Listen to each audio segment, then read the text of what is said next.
जो हमें बोलना पड़ता है।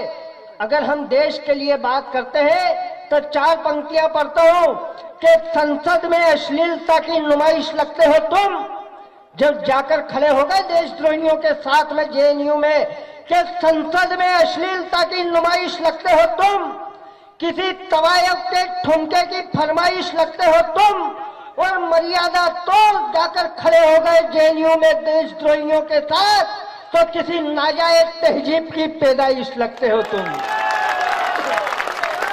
ये स्थितियां है। अब वो कहते हैं कि हमारे इसको पप्पू मत बोलो। अब जाकर खड़े हो गए वहां तो इनको क्या बोलो। आप देखो राजनीति का विषय, ये आपके अभी हमारे सारे जिन्होंने कार्यक्रम की कमेटी है, ये पार्षद वगैरह, मैं देखो राजनीति की बात नहीं करता हूँ। इसलिए नहीं करता हूँ क्योंकि राजनीति इतनी खराब भी नहीं है नहीं, इतनी खराब थोड़ी है। ये हमारे यहाँ पार्षद वगैरह है, ये हमारे रावनगर पंचायत अध्यक्ष शिवाजी बैठे हैं, ये इन बापड़ों पे काय के लिए कविता लिखना, ये बापड़े तो पहले ही दुखी है।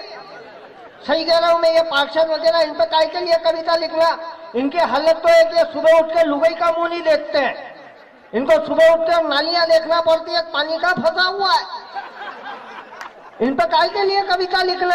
राजनीति पर मैं कोई कविता इसलिए नहीं लिखता हूँ क्योंकि मेरे पड़ोस वाले भाई साहब का 5 साल का लड़का पूछता है कि पापा पापा राजनीति किसको कहते हैं। अब वो बेचारा बाप जवाब क्या दे। उसने कहा ये देख तेरी माँ, ये है सरकार, मैं पैसे कमा के लाता हूँ इसलिए मैं हूँ अर्थव्यवस्था। लड़का झट से बोला पापा मैं, तो क्या तू है देश की जनता, तो साल भर का छोटा भाई है, तो कि ये लोकतंत्र, तो क्या अपने घर में नौकरानी काम करती है कौन है, तो कि ये कर्मचारी। पूरा घर रात की 2 बजे सोया हुआ। उस लड़के ने देखा कि उसका साल भर का भाई गंदगी करके पड़ा पड़ा जोर जोर से रो रहा है, माँ घोड़े बेचकर सो रही है, और रात की 2 बजे बाप नौकरानी के कमरे में घुसा हुआ है।